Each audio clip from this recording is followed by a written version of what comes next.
From Hollywood, California, welcome to Reza Rifts with your host, Keith Reza. Good morning. Hey, Jake Jensen, how are you, bud? I am good. How are you doing? Doing good, man. I do stand-up comedy, and I had a gig last night. Oh, wow. And I don't know, but like Sunday gigs are kind of like tough, And I stayed out way too late for Sunday. You know what I mean? I'm like, holy Lord. But how are you, bud? I'm good. My Yeah. normal recording place, I woke up this morning and there were ants everywhere, all over it. I don't know Oh if my God. I don't know if they came in because of all the rain we're having. You're in Yeah. you're in California, right? Yeah, yeah. So Yeah. you've had the rain the last like four. So I moved, so I hope this is okay, but at least there's Oh, not ants crawling all over. it's perfect. You know what I like most about you is you and I kind of look alike in a way. Yeah. You Yep. know, I like that. It's like, I mean, of course you're more handsome, but like, the blonde hair stuff, you know what I Yeah, mean? we definitely got that. What's your like background? I mean, your family like ancestry. Where is it from? British and Spain. Okay. Yeah, what about you?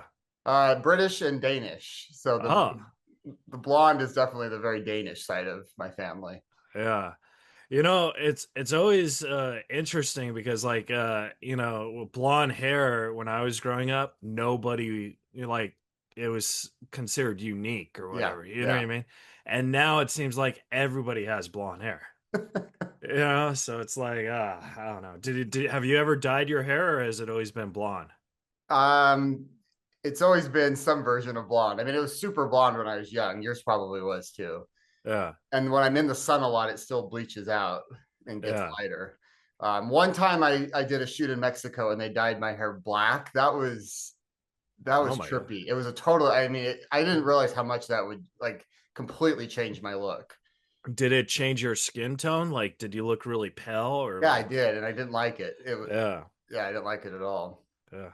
I dyed my hair black once and I thought it was cool, but I looked like a fucking vampire. You know what I mean? Yeah, I'm I like, did. what is going on here? So, but no, man, thank you so much for doing this. This is a complete honor, and I'm very excited to have you. And like I said, one of the cool things that I was finding, and maybe I misread the information, but were you a pro tennis player before, or did you just have pro I like? played. It's like the minor league of pro tennis, so it's the Challenger Tour. So when I was in the film Challengers, I mean, I was on that tour. I know exactly what that looks like. So Yeah. I didn't make a lot of money playing tennis, but I definitely traveled on the tour and had a good sense of what that life is like. So what about, I mean, we'll go into acting in a little bit, but what about tennis? Like what made you like really take that on as, something you wanted to try to do? You know, my mom's a really good player. We actually still play mother son national tournaments together, Yeah. which is cool. But so she got me into it when I was pretty young. And then when I was like 13, I don't know what clicked. I was like, this is what I want to do.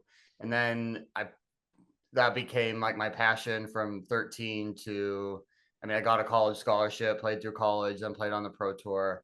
I don't know, I think it was always really fun because I did it with my mom and it would be like our thing to do together. And then, but I didn't really like when I was younger, I thought, well, maybe make my high school team, whatever. But then whatever, something just clicked at age 13 and it was like, I want to do this. And Yeah. so, yeah, I mean, I still play 4 or 5 times a week. I mean, it's still my go-to sport Sport. to do Yeah. and just my favorite way to stay in shape because I have so much fun doing it.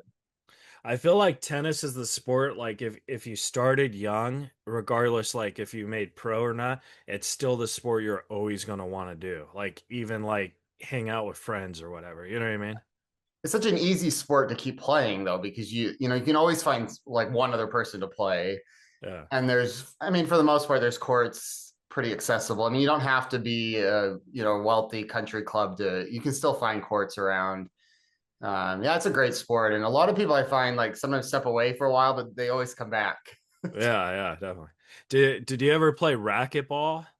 I have played racquetball, but I get very frustrated because Yeah. I want to I'm. It throws me off the ball coming off the wall, and so like Yeah. I'm running towards the ball like I would in tennis, and then it bounces off the wall, and I'm like, What it the throws me yeah. off. So here's a funny story for you. I was like 8 or 9, and I went to the gym with my father, and we used to play racquetball, right? And this is like how after this story, this is how I knew I would never be good at sports. So I'm playing racquetball, right? And I hit the ball on the wall, and I'm 8 or 9. I'm a fucking idiot, so I don't know the ball is gonna come back at me. You know what I mean? I thought it was my Yeah. dad's turn or whatever. So I hit it, and the ball just hits me right in my face. You're like, nope. Yeah, and I was crying so hard because you're in that little cement Yeah. area where no Yeah. one could hear you. You know what I mean? And you're like, it sucked, man. So I that feel was like not very many people play racquetball anymore. no, no. When I was But young, there were courts, all over, and now I guess there are a few like at gyms and stuff, but you don't see it like when I was younger. You saw it a lot, but yeah, I don't know, man. Well, so you got the tennis background, so that you've also been doing acting for a while. We might jump a little on the timeline, but then challenges come, and you probably got that audition because of your tennis background, right? yeah, a lot of my auditions have come because of tennis background. So I had a role in King Richard as well. It got unfortunately ended up getting cut from the film, but that was definitely my tennis background. Challengers, I mean, I think as agents pitch you, it's like, well, this guy played on the Challenger tour.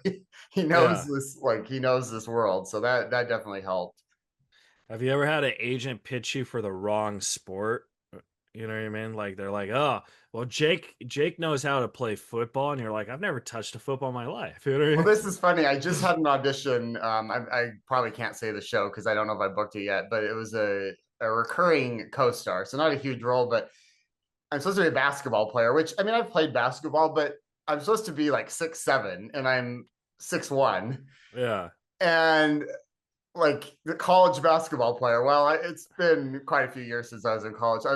I almost said to my agent, I'm like, I'm not the right age or height for this role, but you know what? I just went for it, did it, and I'm like, at least I'll be on the radar, as casting. But that Yeah. was definitely one. I'm like, I don't think I can pull off the 6'7" basketball player, college basketball player anymore.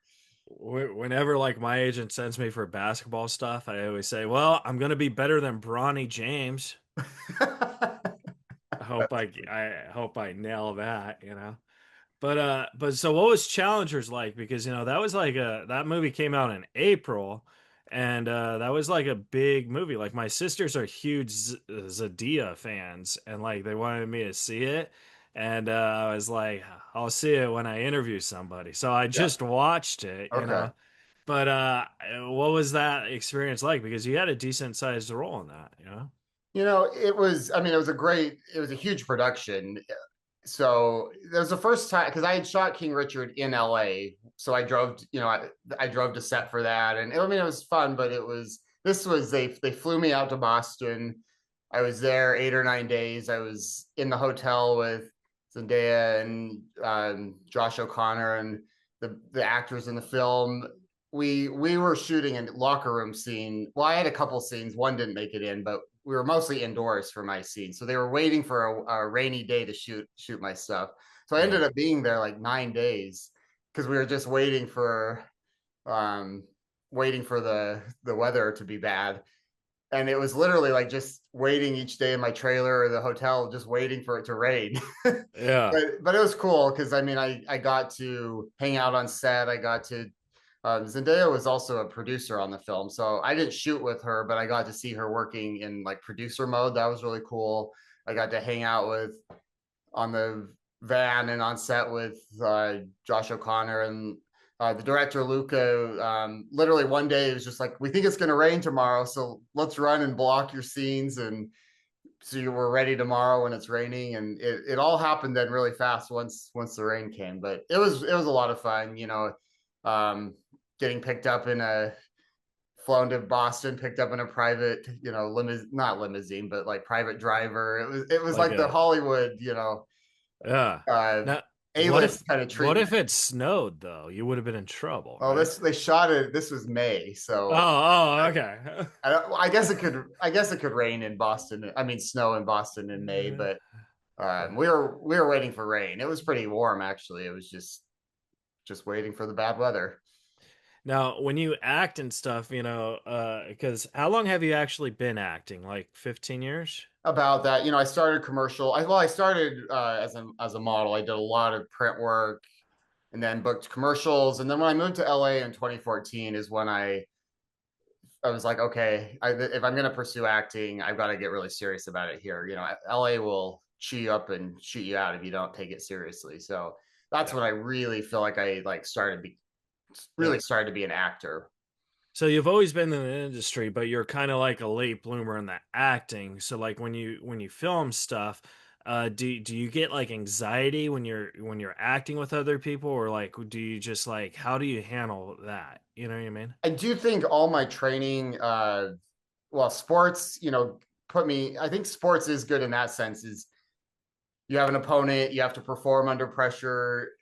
I think that it didn't necessarily show up immediately, but I think as I look back now, I've used a lot of that. I'm also a sports psychologist, so Well, I wait, what? What's a sports psychologist? I What's have a that? PhD in sports psychology. Oh my God.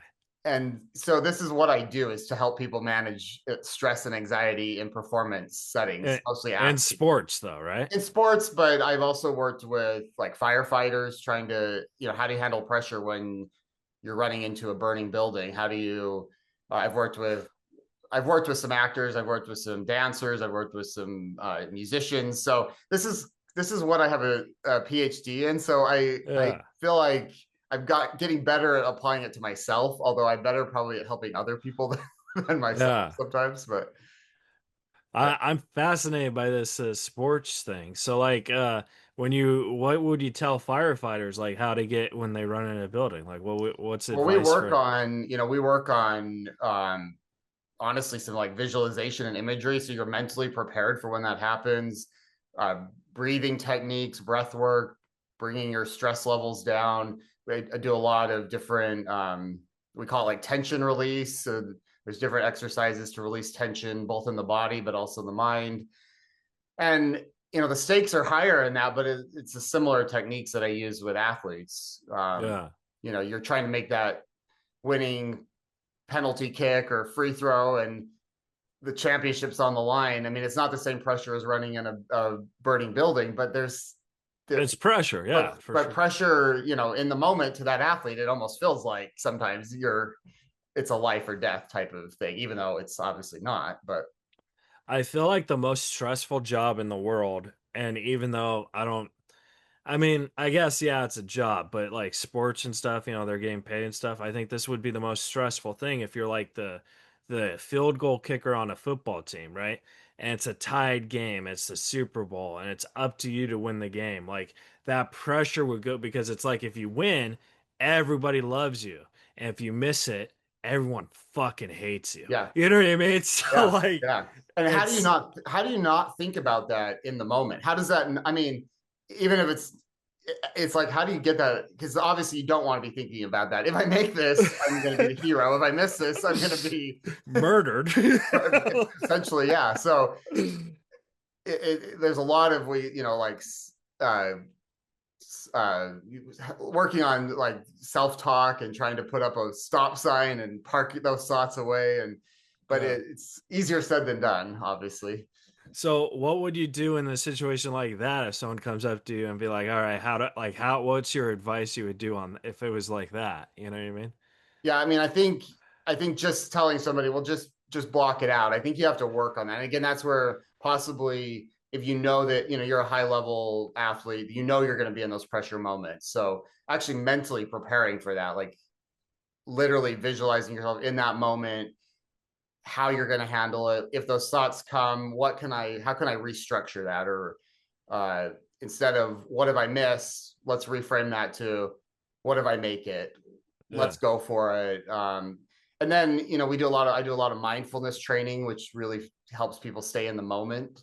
So, yeah, I think it's the kind of thing if you put the work in on the mental game over time, that's going to pay off in those pressure moments. It's hard to just like I'll tell you one thing like right before that happens and it's going to help it. But yeah. I don't think I could ever do that, Jake. I think I would give such bad advice. But because I'm just a stand-up comic, so like I'd try and make everything funny. I'd be like, listen, If you make it, you're going to get lots of money because people are going to want to re-sign you. If you miss it, you're going to lose lots of money because you're going to buy so much crack.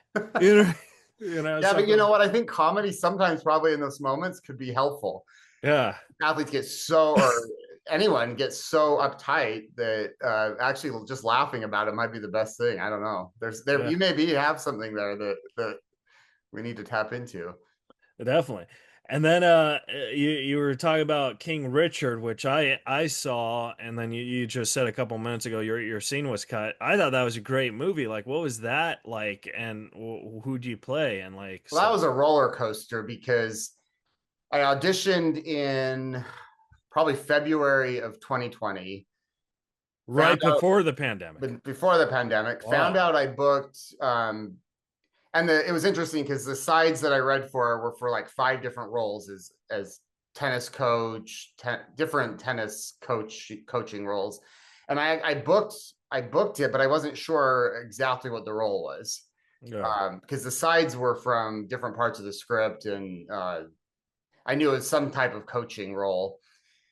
I even had my shoot date April 6th, I think, 6th or 7th. I had wardrobe all scheduled, and then March, whatever, the pandemic hit. And I was literally like told, well, we don't know, we have no idea. My agent called me. She's like, we have no idea if we're going to shoot this. So pandemic comes, and then I get a call from my agent in the summer saying they've cut all the secondary roles. Yeah. Uh, so you're out of the movie, which COVID was bad enough, and then this I was obviously pretty devastated as an actor. Then I Yeah. got a call in from my agent in September, I believe, going, they want to bring you in for a smaller role than you had originally booked. It's going to be a couple lines, but would you still want to do it? And I was like, of course I want to do it. So I ended up shooting in October. I was it's one of the scenes. I mean, it got cut, but it was where uh, Richard, Will Smith's character, comes in to a tennis club, and I'm in the pro shop, and he's like, I need coaching for my daughters. And I it's Tony Goldwyn's character, who's one of the coaches. Tony Goldwyn's my friend. So he was I love Tony. he was in the he was like the coach, and I'm just the pro shop attendant going like, and Tony Golden's like, who is this guy? And I'm like, I don't know, some Richard Williams. He wants coaching for his daughters. And then Tony comes out and talks to Richard. So I'm basically like the intermediary between uh Tony. So Will Smith was actually pretty much directing that scene, and I'm on the Oh, phone with him. And then Tony Goldwyn comes in. So I shot the scene with Tony Goldwyn, but Will Smith was like in the room pretending to be on the phone. So it was a pretty cool experience. oh, that's And they awesome. ended up just cutting that and just going right out to the courts where like Tony's out there with the 2 girls playing tennis. So that was sad that got cut, but it's still a really cool experience, and I'm glad I at least got to be on set and work with them. Well, I mean, even though if it got cut or whatever, you're still in the movie. You know what I mean? My Like, name's still in the credits, and I still get some residuals, so that's yeah. So, nice. so no one could ever take that away Yeah, from you. You know what I yeah. mean? But just in terms of as an actor, the roller you talk about, like the roller coaster of, I mean, that just was like the highs of booking it, the lows of dropping at the high of getting another role, then sitting in the premiere and not seeing, it's like all over the place. But that's, I think actors, we have to be willing to go through those emotions. And Oh, for sure. I wrote the screenplay for this kids film. It's pretty popular. I don't really want to say it, but um I got paid and stuff, and then like I was basically on the head writer's writing team, and all I did was I just put a book into a script format, and maybe I threw a couple jokes, but I didn't write the thing. So I think yeah, like this is why I don't want to say it, is because people don't know the difference between writing or screenplay by. You know what I mean? So screenplay by doesn't mean you wrote it. It just means you put it in script format. hmm. Well, so the point of the story is, so I got paid for it, but I didn't get credit for it. You know what I mean? And Yeah, interesting. it's one of those things where it's like I don't really care if I got credit for it because I still did it, and no one Yeah, can yeah, take yeah. that from me. You know what I mean? Huh. Interesting.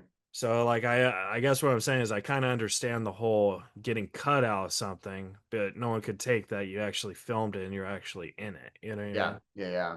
So how did the, if you don't mind me asking, how did the Oscar situation, like, did that affect you? Because like in a way, he was up for King Richard, which is your movie. Like, did you like, ah, fuck, you know what I mean? Like, Yeah, it was interesting because I mean, I wouldn't say I know Will Smith, but I had right. been in a room with him working and had seen him in action, and I still have respect for him. I don't necessarily agree how he handled that Oscar situation, but it was just kind of surreal because I mean, when you've worked with somebody, there is a connection there that I wouldn't have had if I had not worked with him. So I just remember it was just a very surreal experience to kind of be watching the Oscars and going, oh my gosh, like I worked with this guy. Yeah. now, now he's yeah, the center of attention. But So you didn't think to yourself, how come he couldn't do this on Men in Black 3 or something? He had to do it on I King know, Richard. King Richard, yeah. Yeah. Like, yeah, but yeah, man. So like that whole situation, because I'm a comic, so I kind of like understand. But I don't think it's ever right to do, what he did. But also, you got to think of it from the other side, and maybe the psychology kind of plays in, where like maybe deep down, he's just a very insecure dude, and he just snapped in the Yeah. moment. You know what I Yeah. mean? So Yeah. And I it's think, I mean, I've studied psychology. Certain things can cause almost, I think, anybody to snap it to a certain degree. I mean, it takes a lot for me, but there would be certain triggers that, and it's just when it happens in front of the world, it's a different thing. I mean, most of us don't, when we snap, we don't have it televised in front of millions of people or so yeah. I guess yeah, I mean, I don't know him well enough to make any, claims about who he is as a person, but it was just interesting again, having had worked with him not that long before to then see that happen. It was interesting. But see, like that, like I like what you just said because everybody deep down, if you push them hard enough, they will snap. And I think, like, Yeah. as a society, how we live, I don't really think that that's healthy because I feel like we all put on masks to be like, oh, hey, I'm a cool dude, you're a cool dude, but deep down, you could still be cool, but you could still have issues, you know what I mean? Yeah. Yeah. So it's very funny how the world is in situations like that. Yeah. But but tell me about Pacific Breeze because this is a TV show which I gotta be honest with you, Jake, I haven't seen, but it says you're the star, and it also says you produced it. So like what's that like? So we started shooting Pacific Breeze, I believe, well, maybe 2021. It was right during when COVID was, I mean, a lot of stuff was still shut down. We had a very small, set, and we worked within the confines of still being safe and on set. So really great experience. We shot 3 seasons, I believe. Um, and it was a great experience. And then it actually led to then the same writer and director had written a screenplay like 14 years earlier, and Believe, which actually was just released on Vimeo. But I worked then with them for Fred Copeland, who's the director and writer for on Believe for about 2 years, 2.5 years, and we shot a full length feature film over 2.5 years. We shot about 30 days, but it was spread out because we were Yeah. working on different schedules and budget and everything. So I think Pacific Breeze was a great experience, but it really led to Believe, which was my first lead role in a full length feature film. So that's where my energy ended up going a lot more towards, was because I ended up being an executive producer on that, but I was in charge of location scouting, getting locations, call sheets, schedules, as well as being the lead male role in it. So that was a really pretty unbelievable experience to be on Believe. Now, do you like doing that stuff, like the producing stuff, or do you think like because in a way does that kind of affect you as an actor? You're like, oh fuck, I gotta make sure we're shooting in Miami or whatever. You know what I I mean? just remember I showed my mom one scene, and because the Fred had sent me a rough edit of a scene, and I showed it to my mom, and she's like, "You look really tired and bad," and I was like, "Thanks, mom." But I was trying to balance, I looked really like stressed and tired because I was literally that day. It was a complicated scene, and we had special effects, and they weren't working right, and I was trying to get backup fog machine in. It's just I was running around with my head cut off, and then I have to jump into character and shoot. And it was a pretty emotional scene where, uh, and I just remember my mom. She's like, "You look really bad," and I thought, "Well, I was doing the best I could, mom. Thanks." Yeah. But it's definitely hard to, to balance this producing and acting. That's why, like, when I saw Zendaya doing that as a producer and an actress, I mean, I don't think she was doing those roles the same day, but I have a lot of respect for that because it's it's not Yeah. easy. It's hard. Yeah, definitely. I feel like producers like that produce and act in their own films. I feel like their work ethic, that's why they do it, is because their work ethic is so good. But I also feel like it kind of fucks with their mind in a way, just by what you said. And I feel maybe that's not healthy. Like, I feel an actor should just be an actor and a producer should be a producer. And you could produce something else, just produce something that you're not acting in. Well, I definitely, if I mean, I stepped in as an executive producer because I'm actually pretty good at it. I'm not saying I not necessarily love it, but I'm pretty good at it. So Yeah.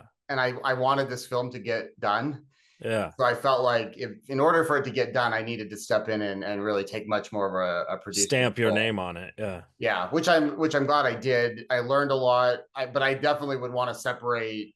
I'm not sure I'd ever want to be a producer on a film that I'm also an actor, or I'd at least have very separate like shoot days where I'm an actor and I wake up today and I'm only an actor versus waking up today I'm a producer. I could maybe do that, but trying to do them on the same day, it was too much. Yeah, mind blown. So Yeah. tell me about Believe. It just came out and Yeah, you can rent it, you can buy it. I'm still trying to think about seeing if getting it on into some festivals. So that's I need to take some time and really do some research on that. But it is available now for it's like $5.99 to rent and $9.99 to buy. It's on Vimeo. I think if you just search "Believe It," it'll come up. oh, nice. So But what, like, can you explain what it's about? Like, who's your character? And yeah, I mean, it's a romantic fantasy drama, is what I've tried to come up with the genre of it. So I'm a Afghanistan war veteran suffering from PTSD.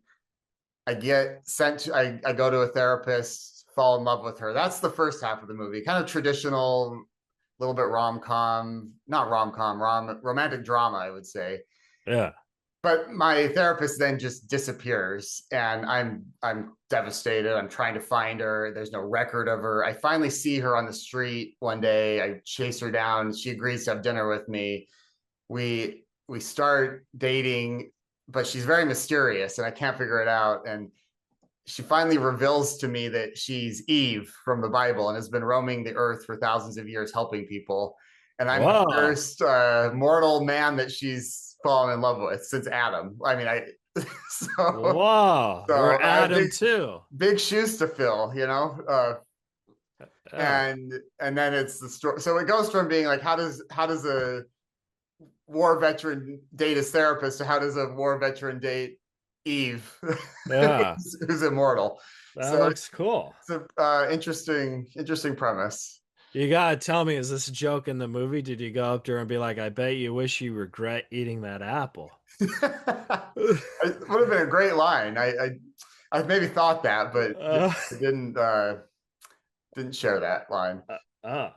And then you had a small part in a Ashley Judd movie called Identical, which I haven't seen in a long, long time, but Ashley Judd is probably my favorite actress. So I don't, like I said, I haven't seen it in a long time, but did you have any scenes with her? You know what? I played a musician, and I honestly have never seen the film, so I don't know if I made it in it or not. Oh, okay. Yeah. So, I haven't seen it in like 7 years. but So it was interesting because I used to coach tennis at Blackberry Farm in Tennessee. Well, I did my PhD at University of Tennessee, and in the Smoky Mountains is a resort where Kelly, what's the first winner of American Idol? Clarkson. Kelly Clarkson, like she got Yeah. married there. It's a very, I mean, celebrities. It's up in the Smoky Mountains, and I used to go when guests there would want a tennis lesson, they would call me, and I would drive out there and teach them tennis. Oh, nice. And I actually had a tennis lesson that Ashley Judd booked when she was staying there. And then she got sick, so she sent her assistant. So I taught her assistant, and I was so bummed because I was so looking forward to teaching her tennis. Oh my God. Yeah. And then I booked the movie after that, but she wasn't in the scenes I was in. So I two times like I was hoping to meet her, and I didn't get to. Well, she's in your radar then. You know She's what I in my mean? radar. There's the universe is Yeah, because it's like if you miss someone the first time and then the second time, there's a good chance there's going to be a third time until you guys click. You know yeah. what I mean? So third time, we'll see when that happens. Yeah, I think she's so fantastic for so many reasons, but one of the things I like is like during the whole Me Too thing, she was like one of the first actresses that said, "Hey, I told Harvey Weinstein to get lost, and then Yeah. he ruined my life." And I think like how she was so positive about that, you know what I mean? Like that's we talked a little about insecurities and stuff. That's one of those things where it's like you got to really wonder, did I in the moment did I screw up my whole life, but now Yeah. I'm like a hero? You know what I mean? Like it's kind of like Yeah. that. Yeah. Yeah. No, I have a lot of respect for her as an Yeah. actor, but also just how she was willing to and you think about so many actors, and I'm not judging them, but we're not willing to do that because they were scared for their careers. And she was willing to do that, which I have a lot of respect for. And here's the sad thing, Jake. I'm going to tell you a little secret because I'm a celebrity as well. Uh, you would think ever since the Me Too thing, the this whole thing would stop, but it hasn't stopped. And No. I think people are under the delusion that it has stopped, but now it's just more discreet and it's probably more dangerous. You know what I mean? Yeah. Yeah. So Yeah. And we're seeing it not just in the acting world, but I think just the political climate, and right, it's an interesting time with all of this. So yeah, it's crazy, man. And so yeah, man, I don't know if that's ever going to go away in this business. I feel like, because it's either you want your dreams come true, we want something. And it doesn't necessarily have to be sexual too. It could be something else too. You know what I mean? And I yeah, I think mean, people I think I was exposed to that pretty early as a model. I mean, I think people assume like guys are immune to that, but guys, I mean, it's a lot worse for women. So don't, I'm not trying to say that, but guys get taken advantage of too. And the modeling world has no union, there's no regulation. So I mean, I had photographers, big photographer that I booked one campaign with him, shot it, but then I went casting for another one, and he asked me to, get in the shower naked with him, and I wouldn't do it, and I walked out. But I didn't book that job and never got called in to shoot anything with him again. And so, I mean, I guess it doesn't surprise me in the acting world because I saw it so early on in the modeling world. It's just rampant about, where photographers, even agents, producers expect you to do whatever to get a job, and a lot are yeah. willing to. I don't know, I was 30 years old when or not 30, I was probably late 20s when that happened. I was already an adult, pretty secure with myself, but I'm thinking like, what if that happened when I was, 15 or 16, or which I didn't model at that time, but I just think, yeah, it's a crazy, crazy industry sometimes. No, yeah. And like that's the thing is like agents and managers and publicists and all that stuff, like I'm sure there's some good ones out there, but at the end, if you look at business, they're just your pimps and you're kind of like thinking, where do I go to get this work? Like I dropped my agent because I specifically said, I was like, hey man, I just want to do stand-up comedy. If it's an acting thing based on my stand-up comedy, submit me. But Yeah. I got tired of going for all these, I'm the best friend or I'm the bad guy type thing when it's like, I don't want to do that at all. You know what I Yeah. mean? Yeah. And like after you tell them how clear you are about what you want to do as an artist, because that's just my path. Like I feel I'm a great comedian, and I feel I'd be like a good if something was written for me. But if Yeah. I have to audition that's not written for me, it's not. And I'm kind of like a F-list celebrity, so it's like not really worth my time to go up against, Macaulay Culkins or Jonathan Taylor Thomas, Yeah. like all these guys with the same look. And I think agents and they don't like that you're telling them what you want to do. So then you're Yeah. just like, okay, this is not going to work then. You know what I mean? Yeah. Well, good for you for saying how you feel, because I think a lot of actors don't. Yeah, because they're scared because they're Yeah. like, oh, if my agent drops me, I'm nothing. And it's like, no, technically they're nothing without you. Yeah. You know, Good point. I think we kind of get skewed with that perspective sometimes, but I think that's a really good point. yeah. I mean, this just from, like when you look at tennis, like how many of those stuff did you get by yourself? Then, you know what I mean? You had to work at it yourself. Yeah. Yeah. So it's kind of like that, where it's like I feel agents, managers, and publicists, they're just a piece of the pie where they're not the brand at all. They're just a branch. Yeah. Yeah. So, but yeah, that's enough out of that bullshit. You know what I mean? But I wanted to ask you three more questions. I wanted to respect your time, but these questions aren't about your career. These questions are more about you spiritually. And so I just wanted to ask you, Jake, if you were an ice cream flavor, like a Ben and Jerry's ice cream brand, you know what I mean? What would you call yourself, and what flavor would you be? Well, oh, that's a good question. Huh? I love fruit flavors. I'm trying to, there's probably a lot of jokes you could come up with that. I was like, Yeah. pineapple would be my favorite, but I'm not sure I want to be known as Pineapple Jake or something. So I don't know. You're the comedian. You've got to help me come up with a Well, incorporating fruit, but not make me what's sound too fruity. so what? It's okay if it's too fruity. Well, what's your favorite type of fruit? Pineapple. Okay, so pineapple. So it'd have to be like, would you go in the sherbet way, or would you go in the yogurt way, or would you go in the ice cream way? Probably the like gelato way. That's my favorite. Okay, so a pineapple gelato, like pieces of coconut, a little splash of raspberry, or just pineapple. Yeah, I think. Well, I love pina colada, so that like adding in the coconut, and then raspberry is my favorite berry. So that you actually nailed it there. Okay, so we got like a little gelato, pineapple, coconut, raspberry. So why don't we call it tennis Jensen?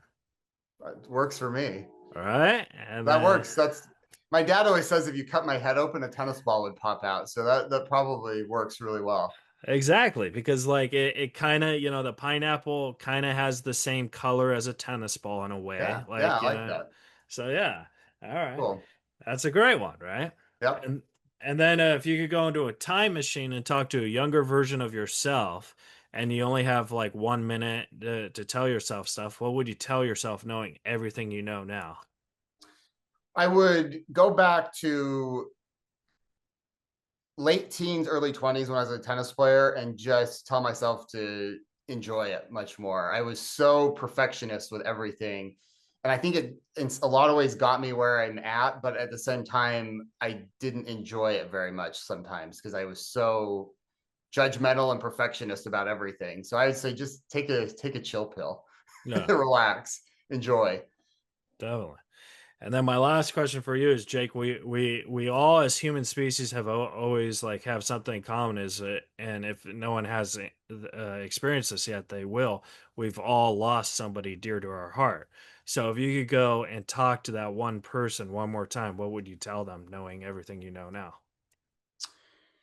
I'd love to talk to my grandpa. I spent a lot of my childhood with him. He raised horses, and I loved horses. So, uh, and then he passed away when I was 19. There, pretty much every week, there's a moment where I want to ask him something, even at this point, quite a few years later. So I think honestly, with him, it would be more me asking him questions rather than telling him things. Yeah, I'd love to ask him some questions about life, yeah. because I've missed having his answers. That's actually a very unique answer because you're right. there's no point of you telling him stuff because he's watching over you, and so he knows everything that's going on, and you just don't know what's going on in his eyes, you know. Yeah, good point. So yeah, you're a very cool dude, Jake Jensen. Yeah. So are you. I appreciate it. Well, where can the folks at home follow and support you, man? My social media handles Jake Jensen Media. So that would be Instagram. Things get posted on TikTok, although I mean, it's like linked with my Instagram, Facebook. So it's all TikTok is hard. I know. My sister's all into TikTok, and I'm like, you've got to help me manage this. TikTok is like one of those things where like you have to start it very young just to get it. I think so, but Jake Jensen Media is my social media handle, so you can find me through that. Cool. And I did have one more question. I apologize, but no, you're good. What is your favorite soda or sports drink? Like, what do you go to? I don't drink soda. Carbonation makes me feel wonky. Okay. But I do like electrolyte drinks. So Element, it's LMNT. It's an electrolyte drink that it's pretty salty. It has a little bit of a kick to it, but that's my go-to right now. So the reason why I asked that, because it was just off the cuff, because I'm drinking a Mr. Pibb, and I could have sworn, Jake Jensen, I've had Mr. Pibb before, but on the can it says a Kickin' Cherry Zero Sugar Soda. So I was like, well, that's odd because it doesn't taste like cherry to me. And so I Googled Mr. Pibb, and because apparently it's just now coming back. Like, apparently it's always been cherry, and I just feel like, oh my God, I've been an idiot for 28 years. I've never heard of Mr. Pip. Yeah, it's I always thought it was like a Dr. Pepper type thing, but I guess it's a Dr. Cherry. I tried Dr. Pepper for the first time about a month ago, and I have to say I did not. I don't know. Do you like Dr. Pepper?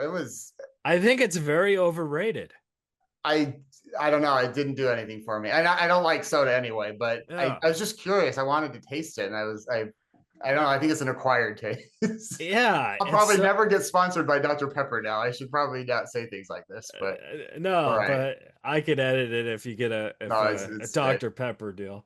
But it's so weird because I totally agree with you. Like, I don't know. I'm a big soda drinker and I like Pepsi Zero. Like, I don't drink sugary stuff, but I like crisp drinks, that have that kind of, they kind of make your throat smooth. You know what I mean? If I'm talking like a water, I would say like the lime Gatorade, just something very smoothing. You know what I mean? So that's why I like it. But I had no idea it was cherry, and I just feel like an idiot for 20 years. I was like, now you know. Yeah. All right, Jake. Well, hey man, enjoy the rest of your day, buddy, and we'll talk soon, pal. Yeah. So when do you have a show? I want to come check you out sometime. Oh, stand-up comedy? Are you in Los Angeles? I'm in LA, yeah. Oh, cool. I'll text you when I'm in LA. I tour with TJ Miller. So cool. Yeah. Well, I think January is when we get some LA stuff. So all right, let me know. All right, for sure. All right, sounds good. All right, guys, that was the episode with Jake Jensen. Subscribe, rate, review, follow Jake, support him, and we'll see you guys next week on Reza Rifts.